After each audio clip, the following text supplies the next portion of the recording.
చూస్తున్నారు తెలంగాణ సమాచార్. మీరందరూ వచ్చినారని మేమందరం వచ్చినాం. ఖాళీగా కనిపిస్తున్నారు. ఉన్నారు కానీ కుర్చీలు ఖాళీగా ఉన్నాయి, మొత్తం రానట్టుగా అనిపిస్తారు. ఇటుకు పోయి రాయిందని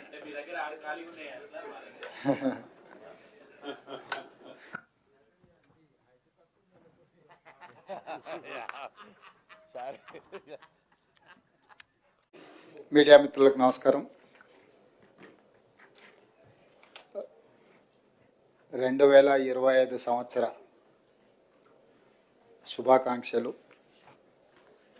కొత్త సంవత్సరం, మొదటిసారి పత్రికా సమావేశం. మీకు అందరికీ కూడా నూతన సంవత్సర శుభాకాంక్షలు తెలియజేస్తూ, తెలంగాణ రాష్ట్ర రైతాంగానికి కూడా ఈ నూతన సంవత్సరంలో మంచి జరగాలని, ఈ ప్రభుత్వం వాళ్ళను అన్ని రకాలుగా ఆదుకోవాలని, వ్యవసాయం దండగ కాదు వ్యవసాయం పండుగ చెయ్యాలని మా ప్రభుత్వం పట్టుదలతో చేపట్టిన కార్యక్రమాలలో భాగంగా రైతు భరోసాకు సంబంధించి శాయశక్తుల ప్రతిపక్షాల నుంచి మొదలు పెడితే పత్రికల ప్రసార సాధనాల వరకు ఊహాగానాలు చేయడం, ఉన్నవి లేనివి ప్రభుత్వ నిర్ణయాలని మీకు మీరే ప్రకటించి రైతులలో గందరగోళాన్ని సృష్టిస్తున్నారు. కాబట్టి ఆ గందరగోళాన్ని దూరం చేస్తూ రైతులకు ఒక శుభవార్త వినిపించాలని ఈ మంత్రివర్గ సమావేశంలో సహచరులందరి సూచనల మేరకు ఈరోజు నిర్ణయం తీసుకోవడం జరిగింది.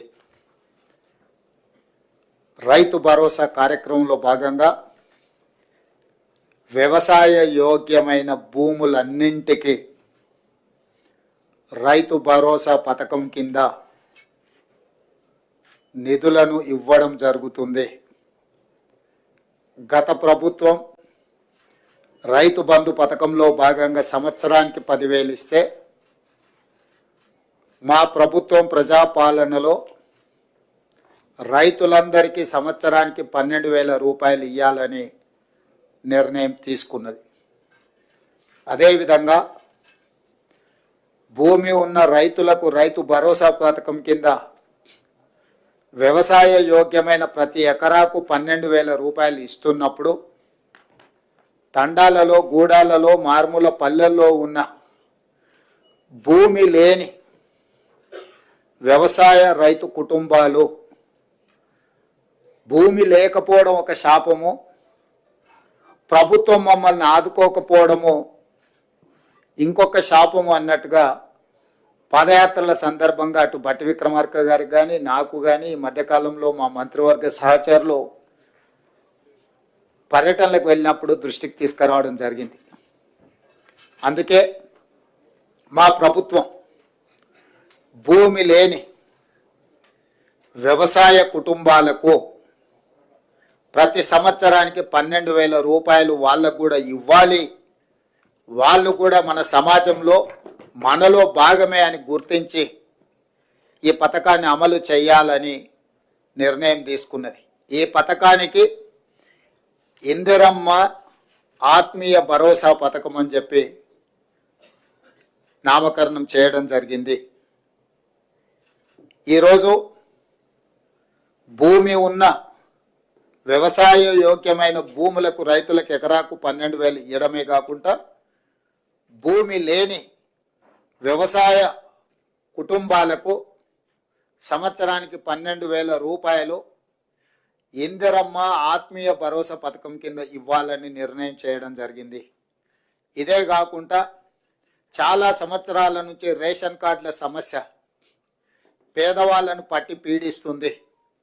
అందుకే రేషన్ కార్డు లేని అందరికీ నూతన రేషన్ కార్డులు ఇవ్వాలని కూడా ఈ మంత్రివర్గ సమావేశంలో నిర్ణయం తీసుకోవడం జరిగింది. కాబట్టి ఈ అన్ని పథకాలు జనవరి 26, 2025 నుండి ప్రారంభం కాబోతున్నాయి. జనవరి 26, 2025కు ఒక ప్రత్యేకత ఉన్నది. మన రాజ్యాంగం అమలు జరిగి డాక్టర్ బాబాసాహెబ్ అంబేద్కర్ గారు మన రాజ్యాంగాన్ని ప్రసాదించి అమలు చేయబట్టి 75 సంవత్సరాలు పూర్తి చేసుకుంటున్న సందర్భంగా జనవరి 26, 2025 నుంచి పథకాలను అన్నింటిని కూడా అమలు చేయాలి అని చెప్పి మా ప్రభుత్వం నిర్ణయం తీసుకున్నది.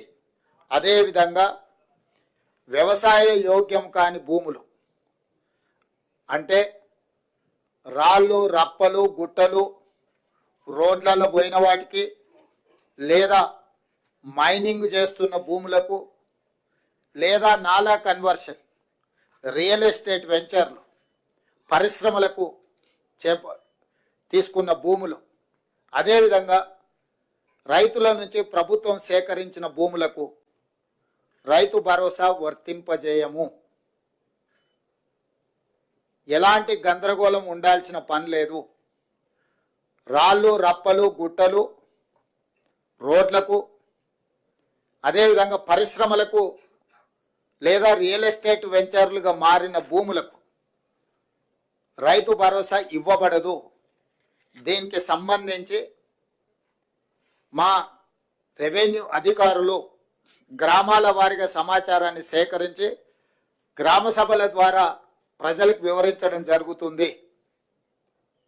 కాబట్టి ఈరోజు ఎవరైనా పరిశ్రమలుగా మారిన భూములు కానీ, రియల్ ఎస్టేట్ వెంచర్లు జరిగిన భూములు కానీ, ప్రభుత్వం సేకరించిన భూములు, ఆల్రెడీ ప్రజల నుంచి ప్రభుత్వం సేకరించిన భూములు ఉన్నాయి. కానీ రెవెన్యూ రికార్డులలో, ధరణిలలో లోపాల వల్ల కొంతమందికి ఆ రకంగా కూడా రైతు భరోసా పథకము గతంలో నిధులు చేరినాయి. కాబట్టి దయచేసి మీరే స్వచ్ఛందంగా ముందుకొచ్చి ప్రభుత్వానికి ఆ వివరాలు అందించడం ద్వారా ప్రభుత్వానికి సహకరించాల్సిందిగా వాళ్ళందరికీ మేము విజ్ఞప్తి చేస్తున్నాం.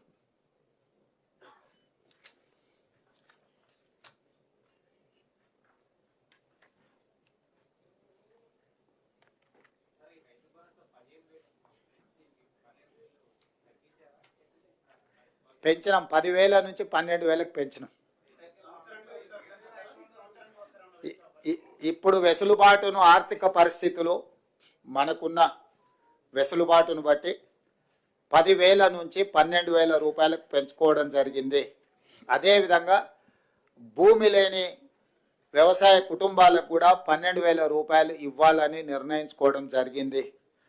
ప్రభుత్వానికి ఉన్న ఆదాయ వనరులను ప్రభుత్వం ఆదాయం పెంచడం, పేదలకు పంచడం మా ప్రభుత్వం యొక్క విధానం. ఎంత వెసులుబాటు ఉంటే అంత వెసులుబాటుతోటి రైతులకు మేలు చెయ్యాలన్నదే మా ఆలోచన. దాంట్లో భాగంగానే గత ప్రభుత్వం 10,000 రూపాయలు మాత్రమే ఇస్తే మా ప్రభుత్వం 12,000 రూపాయలను ఇవ్వడం జరిగింది.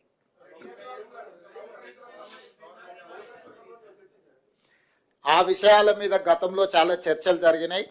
ఇప్పుడు ఎందుకు అని అంటే జనవరి 26 నుంచి అమలు చేయాలి. కాబట్టి ఇప్పుడు ఉన్న సమాచారం మేరకు, అధికారుల దగ్గర, ప్రభుత్వం దగ్గర ఉన్న సమాచారం మేరకు రైతు భరోసా పథకము, రైతు ఇందిరమ్మ ఆత్మీయ భరోసా పథకాన్ని అమలు చేయాలని ఈ మంత్రివర్గం నిర్ణయం తీసుకున్నది.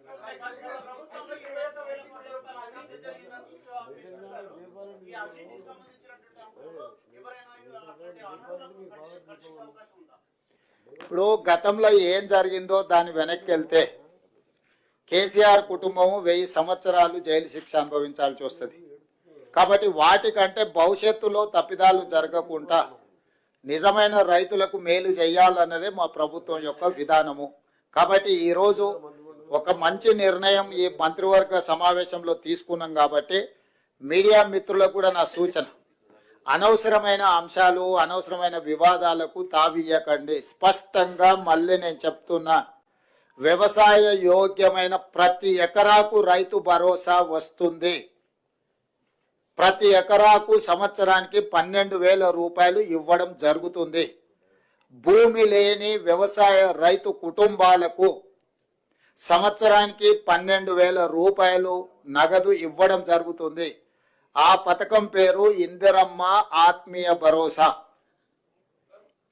రేషన్ కార్డులు జనవరి 26 నుంచి రేషన్ కార్డులు లేని వాళ్లకు రేషన్ కార్డులు ఇవ్వడం జరుగుతుంది. 3 అంశాల మీద ఈ మంత్రివర్గంలో సానుకూలమైన ప్రజలకు ప్రయోజనం చేకూర్చే నిర్ణయాలు తీసుకున్నాము.